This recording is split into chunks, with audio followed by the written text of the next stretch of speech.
அடுத்து தை மாசம்னா வருதே, மார்கழி மாசம்னா ஒண்ணும் பண்ணக்கூடாதுன்னு சொல்லியிருக்காளேன்னா அது அத்தனையும் புத்தி போகாமல் பகவத் விஷயத்துல மட்டுமே புத்தி இருக்கணும். ஏன்னா இப்ப கல்யாண மாசமா அது இருந்ததுன்னா அப்புறம் எத்தனை பேர் இங்க உபன்யாசத்துக்கு வருவா?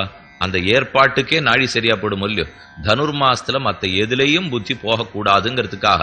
ஆனா சில பேரை கேட்டா என்ன அது தப்பா புரிஞ்சுக்காம சொல்லிடுவான்னா, ஓ தை மாசம்னா வசத்தியான மாசம், நிறைய கல்யாணம் இருக்கிற மாசம், முகூர்த்த மாசம். எல்லாம் ஒண்ணு மார்கழி மாசத்துல கிடையாது. என்ன இது மாசம் முழுக்கவே முகூர்த்தம். தையில் முகூர்த்தம் வரும், ஆனா இது மாசமே முகூர்த்தம். ஆகையால் மாசானாம் மார்கசீர்ஷோகம்னு கண்ணன் சொன்னபடிக்கு 12 மாசங்களுக்குள்ளே நான் மார்கழி மாசமாக இருக்கிறேன்னு தெரிவித்தாரோ இல்லையோ, அந்த மாசம் நமக்கு வாச்சிருக்கு. நெய்யுண்ணோம், பாலுண்ணோம், நாட்காலே நீராடி, மையிட்டெழுதோம், மலரிட்டு நாமுடியோம், செய்யாதன செய்யோம், தீக்குறளைச் சென்னோதோம், ஐயமும் பிச்சையும் ஆந்தனையின் கைகாட்டி உயுமாறு எண்ணி உஜ்ஜீவனம் அடைவதற்குண்டான மார்க்கத்தை சிந்த செய்து. அப்ப இந்த மாசம் முழுக்க நாம எந்த சிந்தனையில இருக்கணும்னா, இந்த லோக வாழ்க்கையில உஜ்ஜீவனம் அடையறதுக்கு என்னென்னமோ பண்ணிருக்கோம், அவ்வாழ்க்கைக்கு என்ன செய்திருக்கிறோம், செய்வோமா, முயல்வோமா என்று எண்ணிக்கொண்டே காலம் கழிக்க வேண்டும். உய்யுமாறு எண்ணி, உய்யும் உஜ்ஜீவனமடையும், ஆறு வழி, உஜ்ஜீவனம் அடைவதற்குண்டான வழியை எண்ணி உய்யுமாறெண்ணி உகந்து ஏலோர் எம்பாவாய் என்று 2வது பாசுரத்திலே சாதிக்கிறாள். ஆனா இன்னைக்கு நாம் இன்னும் 2வது பாசுரத்துக்கு வந்துள்ளேன். நாள்பாட்டுங்கிறதுக்காக இதன் அர்த்தத்தை மட்டும் தெரிவித்தே நேற்றைய பாசுரத்தை அனுபவிச்சுட்டு அதற்கு மேல் அவகாசானுகுணமாக பார்க்கலாம். நேற்று மார்கழி திங்கள் மதி நிறைந்த நன்னாளால் நீராட போதுவீர் போதுமினோ நேரிழையீர், சீர்மல்கு மாய்ப்பாடி செல்வச் சிறுமீர்கள், கூர்வேல் கொடுந்தொழிலன் நந்தகோபன் குமரன், ஏறார்ந்த கண்ணி யசோத இளம் சிங்கம், கார்மேனி செங்கன் கதிர்மதியம் போல் முகத்தான், நாராயணனே நமக்கே பறை தருவான், பாரோர் புகழப் படிந்து ஏலோர் எம்பாவாய். நாராயணன் நமக்கு பறை கொடுக்கிறான். இந்த பாசுரத்தில் ஆண்டாள் சொல்லியிருக்கிறது, எது உபாயம், எது பிராப்பியம், யார் அதிகாரி, இந்த 3ஐயும் ஆண்டாள் தெரிவிக்கிறாள்.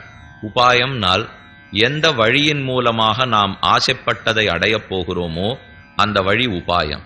எது பலத்துக்கு அருகிலே அழைத்து போகிறதோ அது உபாயம். சாதனம்னு கேள்விப்பட்டிருப்பீள், உபாயம்னு கேள்விப்பட்டிருப்பீள். அது அத்தனையும் வழி. எதன் மூலம் அடையப் போகிறோமோ அதுதான் உபாயம். எந்த சாதனத்தால பகவானை அடையப் போகிறோமோ அதுதான் சாதனம். உபாயம் ஏது இந்த பாசுரத்தில் இருக்கு. சரி, ஒரு உபாயத்தை பற்றினோம், அதன் மூலம் எங்க அடையப் போகிறோம்னு தெரியணுமே. புருஷார்த்தம், ஒரு புருஷனாலே அர்த்திக்கப்படுவது புருஷார்த்தம். புரியறதுக்காக சொல்றேன்.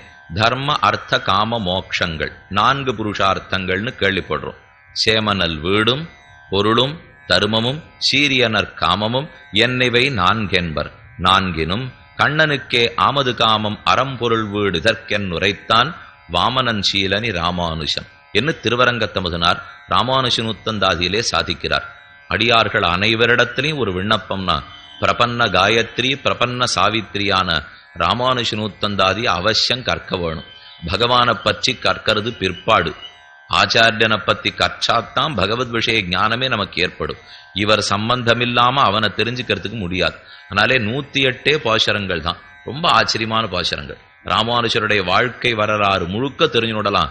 ராமானுஷ நூத்தந்தாதி ஒரு தடவை வாசிச்சோம்னா, ஒரு தடவை வாசிச்சுட்டு நிறுத்த முடியாது, நிறைய தடவை வாசிச்சாதான் முடியும். அதுல தெரிவிக்கிறார், சேமனல் வீடும் பொருளும் தருமமும் சீரியனர் காமமும், தர்ம அர்த்த காம மோக்ஷங்கள் 4 புருஷார்த்தங்கள். அந்தந்த புருஷார்த்தத்தை அடையறதுக்கு வெவ்வேறு உபாயம். இப்ப தர்மத்தை அடையறதுக்கு உபாயம் வேறு, காமத்தை அடையறதுக்கு உபாயம் வேறு, அர்த்தத்தை அடையறதுக்கு உபாயம் வேறு, மோட்சத்தை அடையறதுக்கு உபாயம் வேறு. இப்ப நாம தர்மத்தை அடைவதற்காக என்னென்ன பண்ணிட்டு இருக்கோமோ அதுலேயே வச்சுட்டு காமம் எல்லாம் கிடைச்சிடாது. காமம் அடையறதுக்காக என்ன பண்ணிட்டு இருக்குமோ அது மோட்சத்தை கொடுக்காது. அப்போ ஒன்னொன்னுத்துக்கும் வெவ்வேறு உபாயமாச்சே. நிறைய அர்த்தத்தை சம்பாதிக்கணும், சொத்து சேர்த்து வைக்கணும். ஓடி ஆடுறார், பணம் சம்பாதிச்சுட்டே இருக்கார். அப்படியே சம்பாதிச்சுட்டு இருந்தா அது மோட்சமும் கொடுத்துருமான்னா கொடுக்காது, அது மோட்ச விரோதி. மோட்சத்துக்கு நேர் எதிர்த்த அர்த்தத்தை சேர்க்கிறோம். அப்ப மோட்சத்துக்கு வேண்டியத உபாயம் வேறு, அர்த்தம் சேர்க்கறதுக்கு வேண்டிய உபாயம் வேறு. அப்ப எதுவாக இருந்தாலும் உபாயமும் தெரிஞ்சுக்கணும், புருஷார்த்தமும் தெரிஞ்சுக்கணும். எந்த வழி மூலமாக அடைய போகிறோம், எதை அடைய போகிறோம், இந்த 2மே இப்பாசுரத்தில் உண்டு.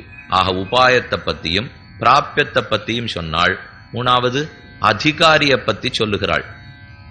உபாயத்தை பற்ற வேணும், புருஷார்த்தத்தை அடையணும். யாருக்கு? இன்னன்னாருக்கு இன்னன்னதுன்னு இல்லையா? இப்போ ஒருத்தர் பிரம்மச்சாரியா இருக்கார், இன்னொருத்தர் கிரகஸ்தரா இருக்கார், மற்றொருத்தர் சன்னியாசியா இருக்கார். அவரவர்கள் அனுஷ்டிக்க வேண்டியது வெவ்வேறு இல்லையோ? இப்ப கிரகஸ்தர் பண்ணிக்கிறதெல்லாம் பிரம்மச்சாரி பண்ண முடியாது. பிரம்மச்சாரி எதை அனுஷ்டிக்கணுமோ பலது கிரகஸ்தனுக்கு இயலாது. இப்ப இந்த நெய்யுண்ணோம் பாலுண்ணோம் சொன்னோமே, அது அநேகமா ஆண்டு முழுக்கவே பிரம்மச்சாரிகளுக்கு ஒக்கும். பிரம்மச்சரிய ஆசிரமத்தில் இருக்கிறச்சே நம்ம லாகரி வஸ்துக்குள்ள சாப்பிட முடியாது, படுக்க போட்டுண்டு தலகாணி போட்டுண்டு தூங்க முடியாது, பூச்சூடிக்க முடியாது, சந்தனம் பூசிக்க முடியாது, இது ஏதும் முடியாது. ஆனா கிரகஸ்தாசிரமத்தை எப்ப ஏற்றுக்கொள்ளுகிறோமோ அப்ப இது இத்தனையும் செய்கிறோம். அப்ப இன்னென்னத்துக்கு இன்னன்னார் அதிகாரின்னு இருக்கும் இல்லையோ?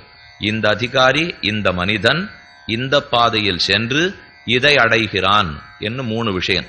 அப்ப யார் அடைகிறான்ங்கிறது அதிகாரியை சொன்னது, எதன் மூலம் அடைகிறான்ங்கிறது உபாயம் சாதனத்தை சொன்னது, எதை அடைகிறான்ங்கிறது புருஷார்த்தத்தை சொன்னது. இது அடிப்படை இல்லையோ?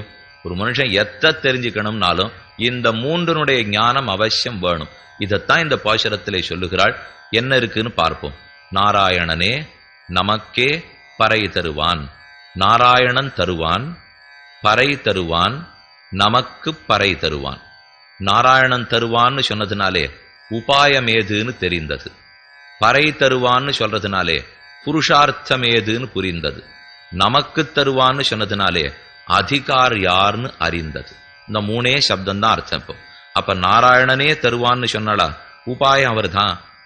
நாராயணன் எதை கொடுப்பார்? பறை கொடுப்பார். பறைங்கிறதான் புருஷார்த்தமாகிற கைங்கரியம். அப்ப கைங்கரியமாகிற பறையை கொடுக்கிறார், அதை நாராயணன் கொடுக்கிறார், நமக்கு கொடுக்கிறார். நாம்ங்கிறது சரணாகதர்களான அதிகாரின்னு அர்த்தம். அப்ப இந்த பாசுரத்தின்படி யார் அதிகாரி? இந்த மார்க்கத்துல பிரயாணம் பண்ண வேண்டியது ஒரு சரணாகதர், அவர் தான் அதிகாரி. சரணாகதி பண்ணவர்களுக்குத்தான் இது கிடைக்க போறது. சரணாகதி பண்ணவர்களுக்கு எது கிடைக்கும்?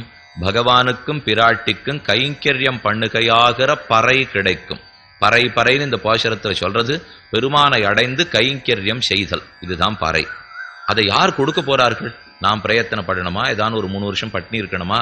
எங்கேயானு 108 பிரதட்சணம் பண்ணணுமா? இதெல்லாம் பண்ணுனா நம்ம பண்ணிடுவோம். அதை போல ஏதேனும் உபாயம் உண்டோன்னா இல்ல, நாராயணனே உபாயம், அவர் தான் கொடுக்க போகிறார். அப்ப உபாயம் எம்பெருமான், அவரை அடைவதிலேதான் புருஷார்த்தம். அப்ப பிராப்பியம் எம்பெருமான். யார் அடைய போகிறார்கள்? உன் திருவடிகளே சரணம்னு பற்றினவன் அடையப் போகிறான். அதிகாரி ஸ்வரூபத்தையும் உபாயஸ்வரூபத்தையும் பிராப்பியஸ்வரூபத்தையும் தெற்றன விளக்கக்கூடிய பாசுரம். நேற்றுக்கு ஒரு விஷயம் சொன்னேனே, சுருக்கமா சொல்லி நிரம்ப விளம்ப வைப்பதில் ஆண்டாளுக்கு நிகர் ஆண்டாள். 3 சொல்லுதான் இருக்கு. இப்போ நாராயணனே நமக்கே பறை தருவான். சுவாமி இவ்வளவு சுருக்கமானா, இதுக்கு நம்மாழ்வாரா இருந்தா இதுக்கு 10 பாட்டு, அதுக்கு 10 பாட்டு, அதுக்கு 10 பாட்டு பாடியிருப்பார்.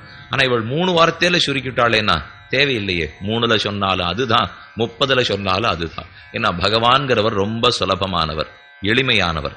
அவர் நம்மள வளவளான்னு கஷ்டப்படுத்துறதுக்கு தயாராகவே இல்லை. சுலபமான மார்க்கத்தால என்ன அடைன்னு சொல்லிட்டு இருக்கிறவரை விளக்கறதுக்கு அந்த மார்க்கத்தை விளக்கறத நான் கஷ்டமாக்கி விட்டேன்னா, மார்க்கம் சரணாகதி ரொம்ப சுலபம்னு சொல்லிட்டோம். ஆனா அந்த சரணாகதி மார்க்கத்தை விளக்கற இருக்கிற நூல்களை படிச்சு பார்த்தா சரணாகதியே நடக்காது போல் இருக்கு அப்படின்னு நாம நினைச்சுடுவோம். அதனால ஆண்டாள் அந்த சிரமெல்லாம் நம்மள படுத்தவே இல்லை. இதை விட குறைச்சிட முடியுமா? நாராயணனே நமக்கே பறை தருவான், நாராயணனே நமக்கு உபாயம். இதத்தான் சித்தோபாய ஸ்வீகாரம்னு சொல்லுவார்கள். சித்தோபாயம்ங்கிறது பகவான் தான் சித்தமான உபாயம். இதுல நாம பண்றதுக்கு ஒண்ணும் இல்லை. இப்ப நாராயணனே நமக்கே பறை தருவான்னு இருக்கும் இல்லையோ? அப்படின்னா நாம பறையை எடுத்துக்கொள்ள முடியாது, நாராயணன் தான் கொடுக்க வேண்டும்னு ஆயிடுத்து. அப்ப 2 வழி இருக்கு.